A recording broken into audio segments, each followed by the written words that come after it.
Okay, it's gonna be a quick video installing an S-VCM controller on our 2019 Honda Pilot. So here's the instructions and here's what I'm installing. This is to turn off the cylinder deactivation on this car. I've read that it just basically makes the engine and transmission run better if it's running on 6 cylinders at all times instead of partially on 3 cylinders for gas saving. So first thing we're gonna do is pop the hood.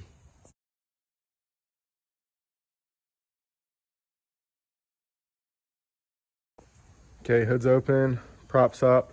Next thing we're gonna do is locate the engine coolant sensor number 1.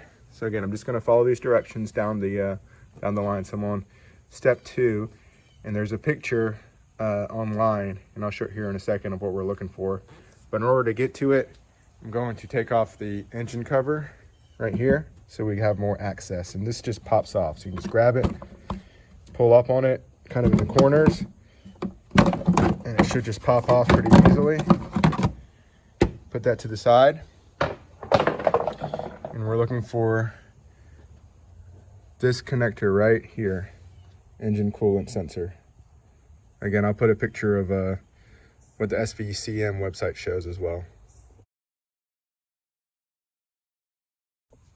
Okay, so step number 3 is to unplug the harness from the sensor. So you see it's got a little clip on it, it looks like.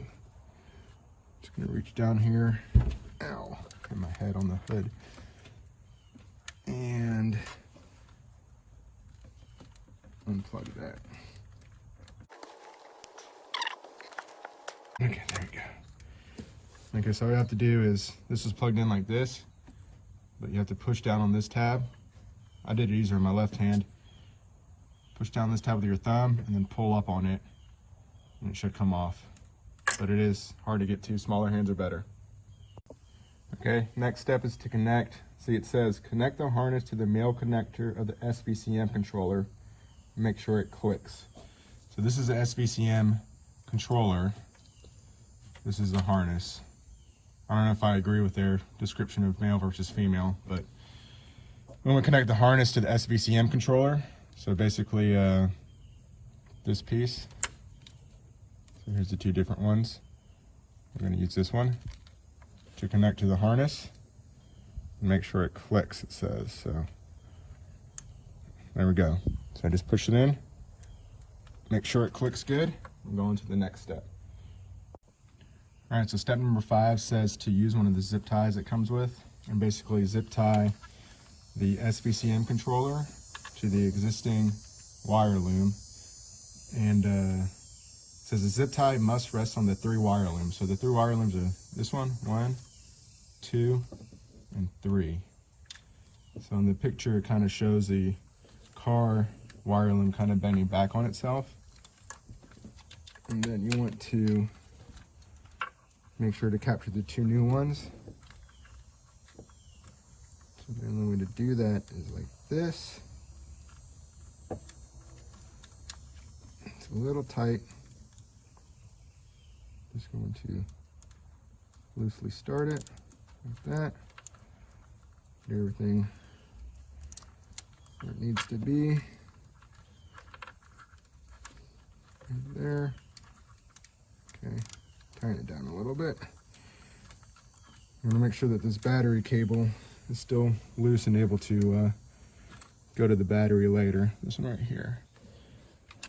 All right, so here I have my zip tie touching all 3 looms. I'm gonna take a picture of that so you can see it better. Okay, step number 6 now is to connect the, let's call it the female connector's S-VCM controller to the coolant sensor. So the coolant sensor is plugged into the engine. So now I gotta reach this down and make sure it clicks in. Again, the side with the tab is gonna be towards the front of the car, so towards you. So I want to go down like this and plug into the coolant sensor.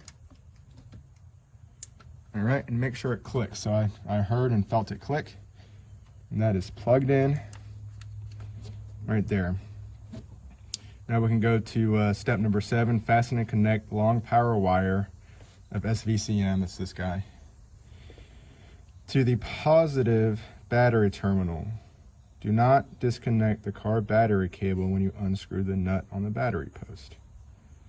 Okay, so let me connect this to the battery, which is right over here. This is a positive battery post. So let me readjust this camera and do that. Okay, so next thing you want to do is connect this wire again to the positive terminal of the battery. So here's the positive terminal of the battery. You just want to flip this up, grab it here, pop it open. I just tried to do it on this one, but this nut was really hard to take off. So instead of that, I'm going to use this nut over here.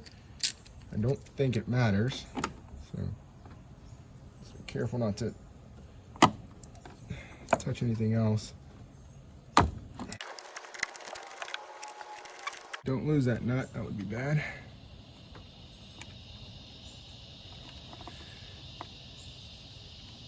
Okay, there's that. So I'm gonna take my cable, put it on there, tuck it off to the side.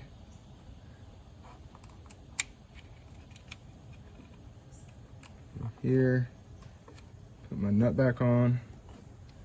Again, careful not to lose it because it is very small and hard to work down here.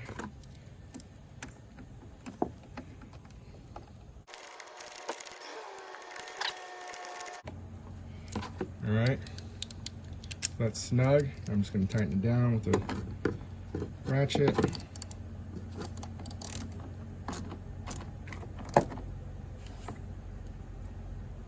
Okay. And let's close that back up. Make sure you don't pinch this wire. And that's it for install. I'm probably just add a zip tie to this wire, maybe over here. It comes with 4 zip ties, so I'll take another one, just kind of tie this wire out the way so it doesn't fly around or whatever, and then we'll go inside and start it up, see if we get any warning lights. It does say, in some cases, a check engine or VSA warning light may light up, but it should disappear after driving for a few days, so let's see what that happens. I guess last thing here is just to put the car cover back on. So just make sure to line up these holes with these little knobs sticking out of the engine there. And this is where I zip tied the battery wire just there loosely, just to keep it out of the way. Okay, so here's first startup.